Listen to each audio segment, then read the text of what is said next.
my name is Lynée Turek-Hankins. I am a fourth-year Ph.D. candidate at the University of Miami in the Environmental Science and Policy program at the Abras Center. I study climate change adaptation, really with a focus on extreme heat historically, but also energy justice, housing problems, and thinking about how we can leverage policy and technologies to really promote and move forward equitable outcomes.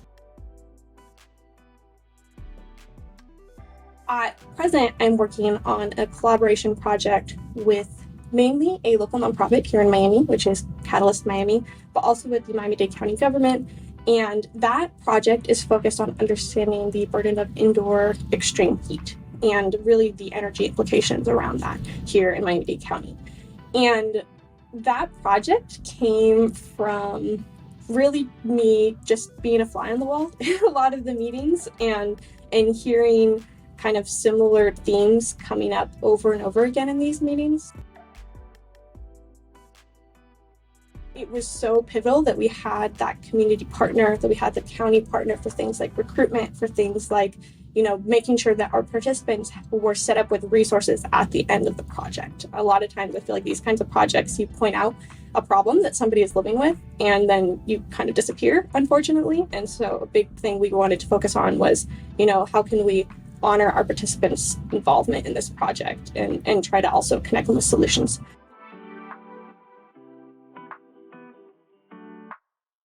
Biggest piece of advice I could give a student who is interested in doing partnership and actionable research really with the community that they're based in or with a community that they have ties in is to first show up without any intention of doing research and just be there as somebody who is willing to contribute for the cause.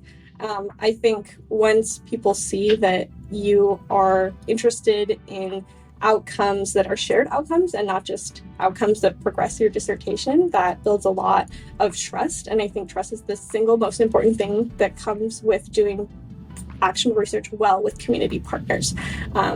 Historically, our community partners have had negative experiences with universities. So I think you are in a way kind of battling that. Like you are trying to show them that, hey, I am with my university, but I'm also my own person and you can trust me. And I think that trust really comes from you being there and you supporting them for the things that they want. And then what happens is, I think organically, once you're listening to the problems that people are talking about, because often what I've experienced is that from multiple organizations, I kept hearing the same questions over again. I kept hearing, I wish we could advocate on this, but we don't have the information or whatever. I think it will come up when you are there. And that is nice because then it comes from the people you're working with. You can bounce ideas off of them. You can iterate on it rather than you having no relationships coming in and trying to press forward a question that nobody cares about. And so I just think people are much more interested and willing to work with you when they know, there's an exchange. It's you working on their projects and also then they will work on your projects.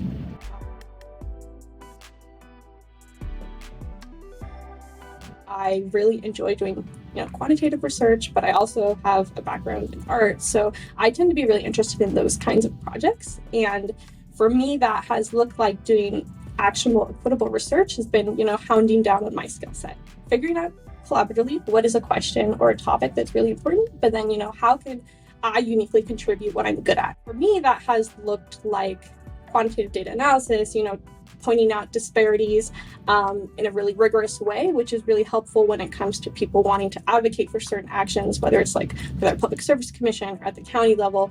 I think something that I can do well is show using numbers these kinds of things. Qualitative research is incredibly helpful, but if your background is in quantitative research, you can still do actionable knowledge and community-based knowledge creation using the skill set that you have. I have background in engineering, so really focusing in on the housing component, the energy efficiency component. Those are all things that I already have a skill set for. And, our communities have said that this is something that they, want more information about. So that has been very empowering for me to be able to, translate these skills that I have that seemed like they would only work in a consulting setting or in very particular settings, but actually translating it to the actionable knowledge space.